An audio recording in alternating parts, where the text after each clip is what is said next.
Here's a quick recipe for oatmeal chocolate chip energy bites that taste like regular cookie dough. For this recipe, you will need medjool dates, almond flour, oatmeal, vanilla, and mini chocolate chips. Optional ingredients: chia seeds and walnuts or pecans. You also need your favorite food processor. 5 pitted medjool dates, 1/2 cup almond flour, 1 capful of pure vanilla extract. Mix in your food processor until it starts to stick together. Add 1/2 cup old-fashioned oatmeal. Pulse in your food processor until this mixture begins to stick together.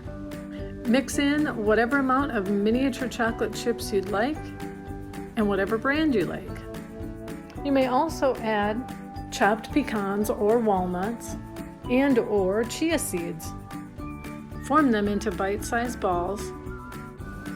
Enjoy! You can also add a dash of cinnamon. I forgot to include this and I didn't want to remake the whole video.